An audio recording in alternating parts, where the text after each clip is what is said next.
السلام علیکم ناظرین۔ ملکہ بدر منیر تمہارے ان تمام خیر خواہوں کو گرفتار کر لیا گیا ہے اور ان سے حقیقت اگلوائی جا چکی ہے۔ علاوہ ازیں تمہارا وہ خط بھی تمہارے وفادار غلام سے برآمد کر لیا گیا ہے، جس میں تم نے قاضی القضات برہان الدین کو سلطان ملک القہر کے خلاف فیصلہ کرنے کی صورت میں اس سے شادی اور اسے نیا سلطان بنانے کی پیشکش کی ہے۔ امیر فخر الدین لقمان نے کاٹدار لہجے میں کہا۔ یہ سنتے ہی جیسے ملکہ بدر منیر کے اوسان خطا ہو گئے، وہ بے چینی سے پہلو بدلنے لگی۔ اس کے چہرے کا رنگ زرد پڑ چکا تھا، کیونکہ یہ صرف اسے ہی معلوم تھا کہ قاضی کو روانہ کیے گئے خط کا متن کیا تھا۔ وہ کچھ نہ بولی اور خاموش بیٹھی رہی۔ معززین دربار، مختلف شہادتیں اور ملکہ بدر منیر کے ہاتھ سے لکھا ہوا خط اس بات کے ثبوت کے لیے کافی ہیں کہ ملکہ بدر منیر نے نظام سلطنت میں خلل پیدا کرنے کی بھرپور کوشش کی ہے اور معزز دین سلطنت اور عمرہ کو بغاوت و سرکشی پر اکسایا ہے۔ اس جرم کی سزا کم از کم زندہ خانے کی قید اور زیادہ سے زیادہ سزائے موت مقرر کی جاتی ہے۔ اب فیصلہ سلطان ملک القہر پر چھوڑا جاتا ہے کہ وہ اس بارے میں کیا حکم دیتے ہیں۔ امیر فخر الدین لقمان نے کاغذ کا ٹکڑا ان کے سامنے پیش کرتے ہوئے کہا۔ کچھ عمرا نے اس مراسلے کو دیکھنے کی خواہش ظاہر کی جس پر وہ خط ان کے حوالے کر دیا گیا۔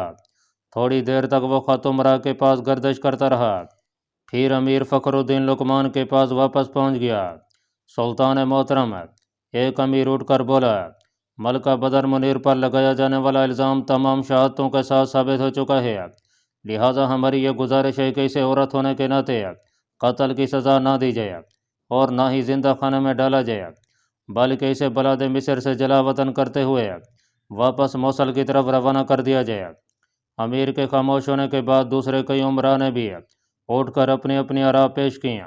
زیادہ تر عمرا اس بات کے خواہش مند دکھائی دیے کہ ملکہ بدر منیر کے ساتھ وہی سلوک کیا جائے جو کہ اس نے خود سابق ملکہ شجرت الدار کے ساتھ کیا تھا، یعنی کنیزوں کے ہاتھوں اس کے سر پر لکڑی کی جوتیاں برسائی جائیں کہ اس کا بھیجا بہر نکلے۔ اپنے لیے یہ بھیانک سزا سن کر ملکہ بدر منیر کو سانس بند ہوتا ہوا محسوس ہوا۔ اس کی آنکھوں کے سامنے شجرت الدہر کی موت کا منظر گھومنے لگا۔ نہیں، یہ مناسب نہیں ہے، سلطان نے نفی میں ہاتھ لہرایا۔ میں ملکہ بدر منیر کو ایک اور موقع دینا چاہتا ہوں کہ وہ اپنی روش کی اصلاح کر سکے اور سابقہ طرز عمل پر شرمندگی محسوس کرتے ہوئے پرامن زندگی گزارنے کا وعدہ کرے، تو میں اسے تمام عمر شاہی محل میں رہنے کی اجازت دے سکتا ہوں اور اس کو وہ تمام سہولیات بھی مہیا کی جائیں گی جو کسی ملکہ کو حاصل ہوتی ہیں۔ سلطان محترم کا فیصلہ بے شک دریا دلی کا ثبوت ہے، مگر یہ بدطینت عورت اس کی حقدار نہیں ہے۔ اگر آپ نے اسے بخش دیا تو ممکن ہے کہ آپ کا کوئی خیر خواہ اسے موت کے گھاٹ اتار دے اور آپ پر ایک اور الزام عائد ہو جائے، لہٰذا نزاکت حالات کے لحاظ سے بہتری اسی میں مضمر ہے کہ اسے جلا وطن کر دیا جائے۔ ایک امیر نے خدشہ ظاہر کیا، دوسرے عمرا بھی اس بات کی تائید میں شور مچانے لگے۔ سلطان محترم، علاء الدین اپنی نشست سے اٹھتا ہوا بولا، میں اس معاملے میں کچھ عرض کرنا چاہتا ہوں۔ اجازت ملنے پر اس نے بات کا سلسلہ جوڑا۔ سلطان کو یہ یاد ہوگا کہ زمانہ سلاری میں انہوں نے میرے ساتھ ایک وعدہ کیا تھا جس میں حلب کی ولایت مجھے بخشی گئی تھی۔ میرے پاس اس وعدے کی تحریری یادداشت بھی موجود ہے۔ میں استدعا کرتا ہوں کہ مجھے وعدے کے مطابق ولایت حلب عطا کی جائے اور میری بہن کو میرے ساتھ جانے کی اجازت دی جائے تاکہ ہم بہن بھائی حلب میں رہ کر امن کی زندگی گزار سکیں۔ علاء الدین، سلطان بے برس مسکرا کر بولا، مجھے اپنا وعدہ بخوبی یاد ہے اور مجھے ولایت حلب تمہیں سونپنے پر کوئی اعتراض بھی نہیں ہے، لیکن کیا یہ ممکن ہو سکے گا کہ تم دونوں وہاں رہ کر پرامن زندگی گزارو گے اور قاہرہ کے خلاف کسی سازش کے مرتکب نہیں ہوگے؟ سلطان محترم، آپ کے سامنے میرا ماضی بھی موجود ہے اور حال بھی۔ میں دیمی اطاعت گزاری اور وفاداری کا حلف دیتا ہوں اور تحریری وعدے کی شرائط کے مطابق کسی کوتاہی کا مرتکب نہیں ہوں گا۔ اس کے علاوہ میں اپنی بہن کی جانب سے بھی مکمل ضمانت دیتا ہوں کہ وہ آئندہ کسی ایسے معاملے میں ملوث نہیں پائی جائے گی جس کا تعلق آپ کی ذات سے ہو۔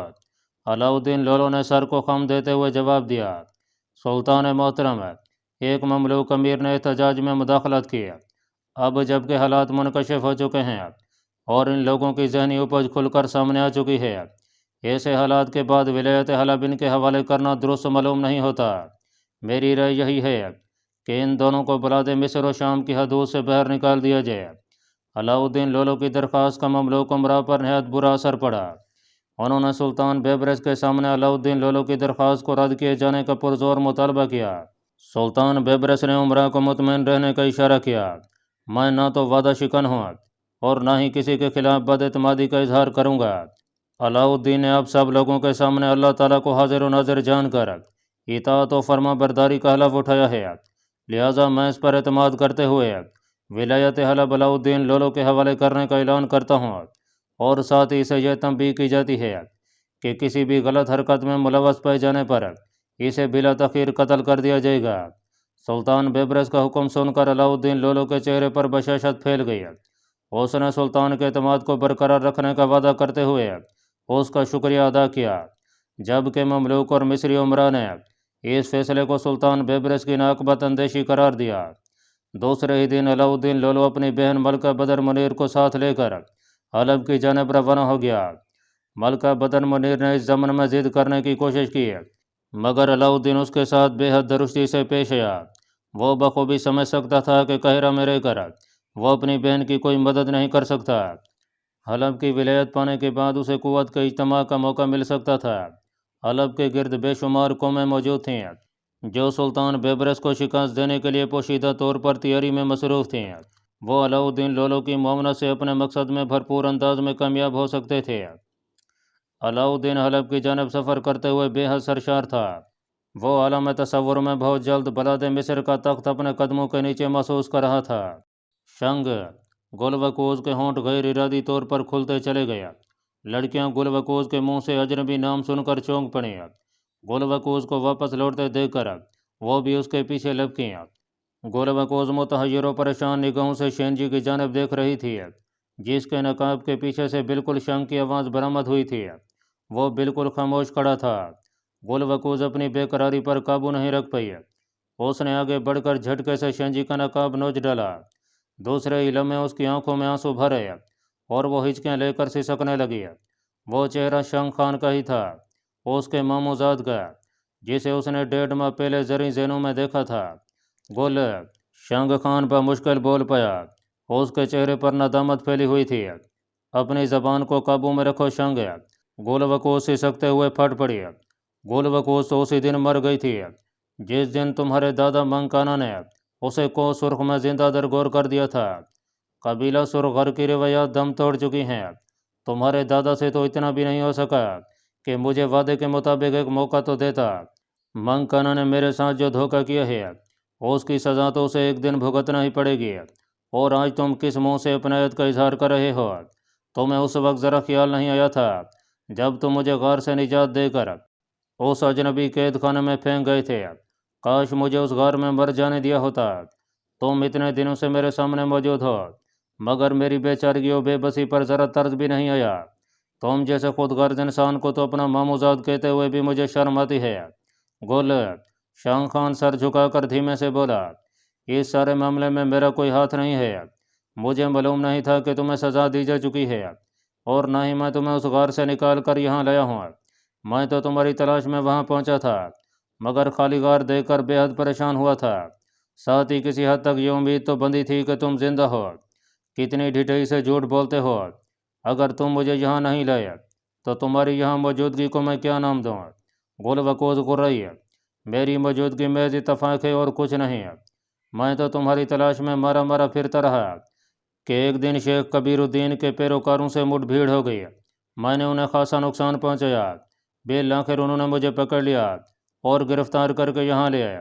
میری خنجر زنی کی مہارت کے بارے میں جب شیخ کبیر الدین کو معلوم پڑا تو اس نے میرا مقابلہ کرایا، جس میں میں بآسانی جیت گیا، اور میرے فن کی مہارت شیخ کبیر الدین کو بھا گئی، اور یوں میں مرنے سے بچ گیا۔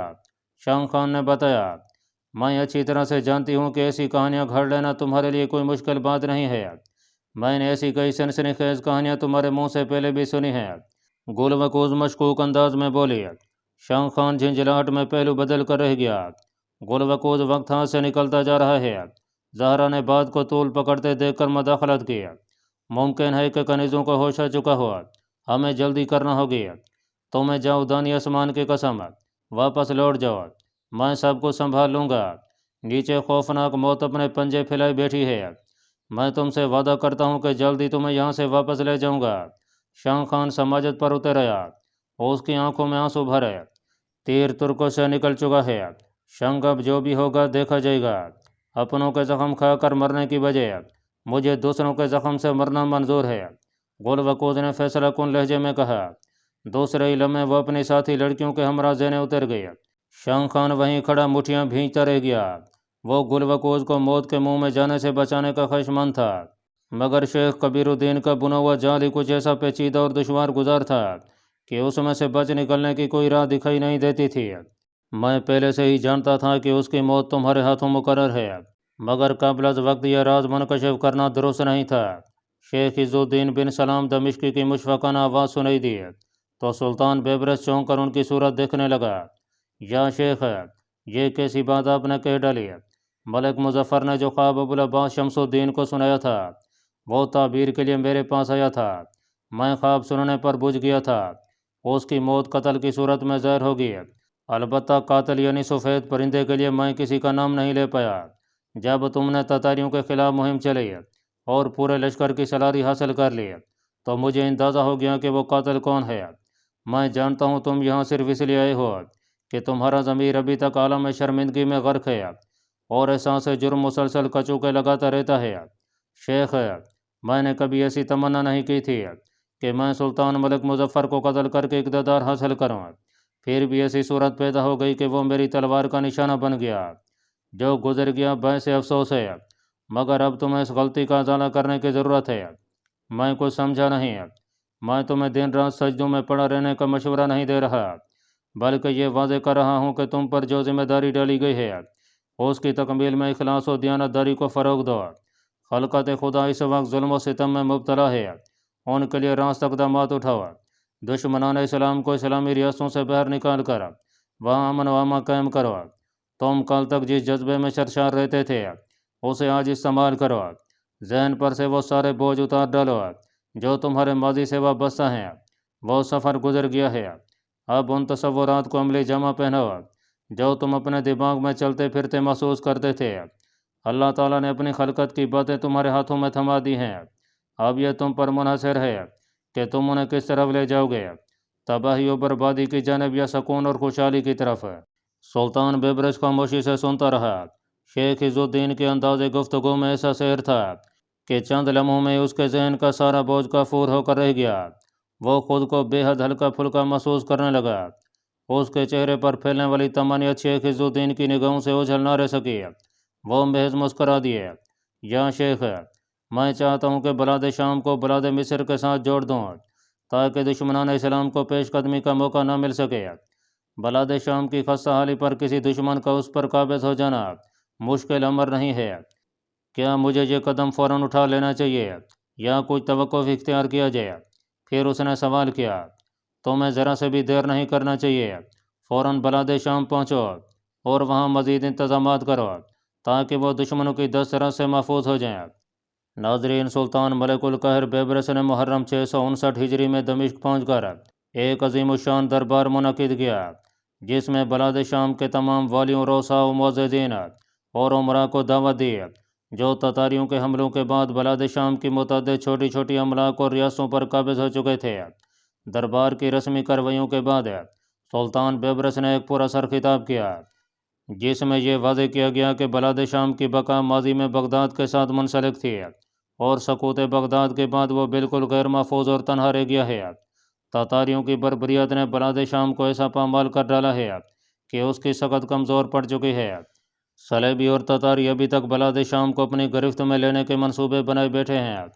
اگر ایسے حالات میں بلاد شام مضبوط مرکز کے ساتھ منسلک ہو جائے تو اس کے تحفظ کی ذمہ داری میں دوسرے مسلمان بھائی بھی شریک ہو جائیں گے۔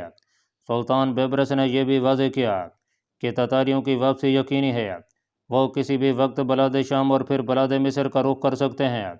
ان کے بندوبست کا یہی ایک طریقہ ہے کہ انہیں بلاد شام میں داخل نہ ہونے دیا جائے، اور یہ صرف اسی صورت میں ممکن ہو سکے گا جب بلاد شام کی تمام ریاستیں قاہرہ کے ماتحت ہو جائیں۔ بیبرس کا انداز خطاب بے حد متاثر کن تھا۔ بلاد شام کے مائدین و کیبرین نے سلطان بیبرس کی بات سن کر حالات کو بصیرت کی نگاہ سے پرکھا تو انہیں جالوت کا مرکہ دکھائی دیا۔ سلطان بیبرس میں انہیں تتاریوں سے نمٹنے کی اہلیت کا احساس ہوا۔ مرکز خلافت کی تباہی کے بعد بلاد شام کے پاس کوئی چارہ نہیں تھا کہ وہ سلطان بیبرس کی بات کو رد کر دیتے۔ انہوں نے صلیبی اور تتاری حریفوں سے محفوظ ہونے کے لیے سلطان بیبرس پر اعتماد کا اظہار کیا اور بلا تامل اس کی اطاعت قبول کر لی۔ بلاد شام و شرقیہ پر قاہرہ کی مملوک حکومت کی سیادت تسلیم کر لی گئی۔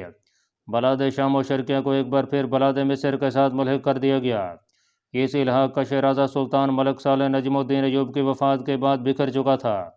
سلطان بیبرس نے 12 برس کے بعد اپنے آقا سلطان ملک الصالح کی بکھری ہوئی سلطنت کو باہم جوڑ دیا تھا۔ سلطان نے بلاد شام و شرقیہ کی رعیت کو ہر معاملہ میں اہل مصر کے مساوی حقوق دینے کا اعلان کیا اور ساتھ ہی یہ واضح کیا کہ بلاد شام سلطنت اسلامیہ مصر کا دوسرا بازو ہے اور دمشق اس متحدہ سلطنت کا دوسرا مرکز حکومت ہے۔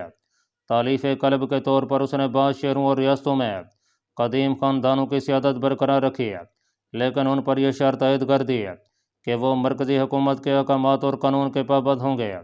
احکامات کے بعد سلطان بیبرس نے کئی شہروں کا دورہ کیا اور وہاں کے حالات کے مطابق اقدامات اٹھائے۔ تمام اندرونی انتظامات سے فراغت کے بعد سلطان بیبرس نے سرحدی شہروں کی جانب توجہ مبذول کی۔ مؤثر دفاع کے لیے سرحدی شہروں میں مختلف سہولیات پہنچائی گئیں اور تتاریوں کے ہاتھوں تباہ شدہ قلعوں اور فصیلوں کی مرمت کرائی گئی۔ اس دوران سلطان بیبرس نے حلب سے لے کر حدود بغداد تک تمام آزاد جنگلوں اور گھاس کے میدانوں میں آگ لگوا دی تاکہ حملہ آور لشکر آسانی سے پیش قدمی نہ کر سکے۔